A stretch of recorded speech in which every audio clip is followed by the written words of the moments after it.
Assalamualaikum warahmatullahi wabarakatuh. Hai, perkenalkan saya Rizky Amalia dengan NPM C1C023006. Saya berasal dari kelas 1E semester 1. Di sini saya ingin mengerjakan ulangan akhir semester mata kuliah Bahasa Indonesia yang diampu oleh Bapak Dr. Nurmanza, SPD, MPD. Pembahasannya tentang sistematika skripsi dengan 3 metode pendekatan. Yang pertama yaitu pendekatan kuantitatif. Nah, sistematika yang pertama yaitu halaman judul. Halaman ini berisi judul skripsi, nama penulis, nama institusi, dan tanggal penyerahan. Yang kedua yaitu abstrak. Abstrak adalah ringkasan singkat tentang topik penelitian, tujuan, metode, temuan, dan kesimpulan. Biasanya terdiri dari 150 sampai 300 kata. Yang selanjutnya yaitu pendahuluan. Bagian ini memperkenalkan topik penelitian, latar belakang, tujuan penelitian, rumusan masalah, dan batasan penelitian. Pendahuluan juga menjelaskan relevansi topik penelitian dan memberikan gambaran tentang struktur skripsi. Rumusan masalah dalam penelitian kuantitatif cenderung lebih berfokus pada pengukuran dan hubungan antara variabel-variabel yang dapat diukur secara kuantitatif, biasanya menggunakan variabel X atau variabel Y. Rumusan masalah biasanya berfokus pada pengujian hipotesis atau hubungan kausal antara variabel-variabel. Contoh rumusan masalah dalam penelitian kuantitatif: apakah ada hubungan antara tingkat pendidikan dan tingkat pendapatan di antara populasi tertentu? Nah, kata yang menjadi cirinya yaitu kata apakah. Selanjutnya yaitu tinjauan pustaka.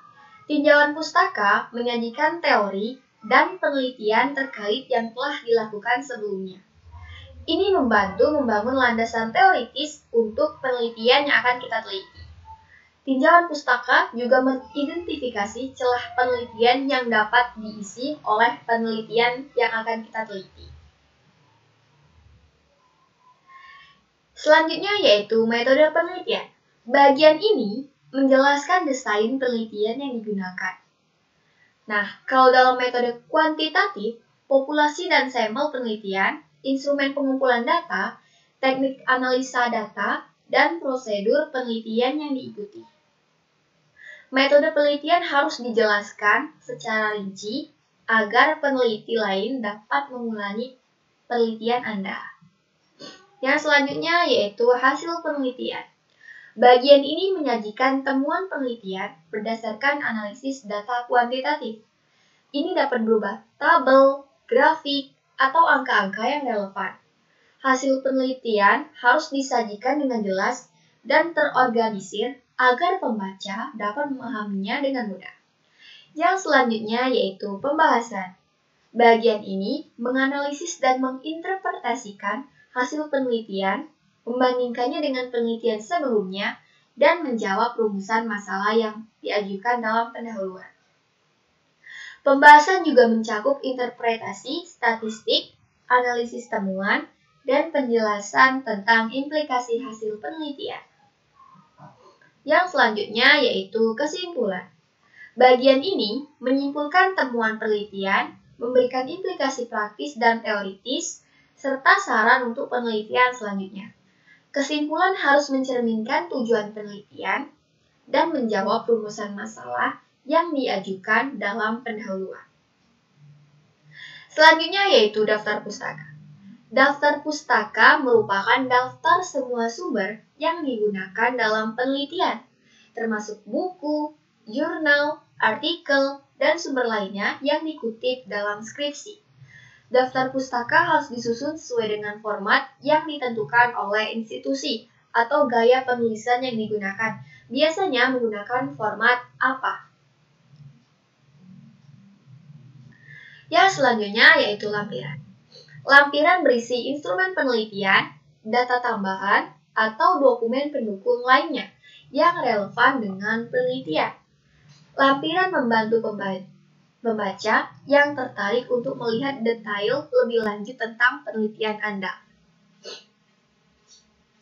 Pendekatan yang kedua yaitu pendekatan kualitatif. Sistematika yang pertama yaitu halaman judul, abstrak, pendahuluan, tinjauan pustaka, dan daftar pustaka sama seperti pendekatan kuantitatif. Nah, di abstrak ini isinya berupa ringkasan singkat tentang topik penelitian, tujuan metode, temuan, dan kesimpulan. Biasanya terdiri dari 150 sampai 300 kata. Pendahuluan. Pada bagian ini memperkenalkan topik penelitian, latar belakang, tujuan penelitian, rumusan masalah, dan batasan penelitian. Pendahuluan juga menjelaskan relevansi topik penelitian dan memberikan gambaran tentang struktur skripsi. Rumusan masalah dalam penelitian kualitatif cenderung lebih berfokus pada pemahaman mendalam tentang fenomena atau konsep yang kompleks. Rumusan masalah biasanya berfokus pada pemahaman, interpretasi, dan penjelasan tentang pengalaman, persepsi, atau makna yang ditemukan dalam konteks tertentu. Contoh rumusan masalah dalam penelitian kualitatif. Bagaimana pengalaman individu dalam menghadapi perubahan karir di tempat kerja? Kata yang menjadi ciri yaitu kata bagaimana. Selanjutnya yaitu metode penelitian. Bagian ini menjelaskan pendekatan kualitatif yang digunakan. Pemilihan partisipan, teknik pengumpulan data, bisa berupa observasi, wawancara, studi kasus, dan lain-lain, dan prosedur analisis data yang digunakan. Metode penelitian harus dijelaskan secara rinci, agar peneliti lain dapat memahami dan mengevaluasi keabsahan penelitian Anda. Yang selanjutnya yaitu temuan penelitian. Bagian ini menyajikan temuan penelitian berdasarkan analisis data kualitatif. Ini dapat berupa kutipan langsung dari wawancara, deskripsi temuan, atau temuan yang diilustrasikan dengan contoh konkret. Temuan penelitian harus disajikan dengan jelas dan terorganisir agar pembaca dapat memahaminya dengan mudah. Yang selanjutnya yaitu pembahasan. Bagian ini menganalisis dan menginterpretasikan temuan penelitian, menghubungkannya dengan teori yang relevan, dan menjawab rumusan masalah yang diajukan dalam pendahuluan. Pembahasan juga mencakup analisis temuan, penjelasan tentang implikasi hasil penelitian, dan refleksi terhadap teori yang digunakan. Sistematika yang selanjutnya yaitu kesimpulan. Bagian ini menyimpulkan temuan penelitian, memberikan implikasi praktis dan teoritis, serta saran untuk penelitian selanjutnya. Kesimpulan harus mencerminkan tujuan penelitian dan menjawab rumusan masalah yang diajukan dalam pendahuluan.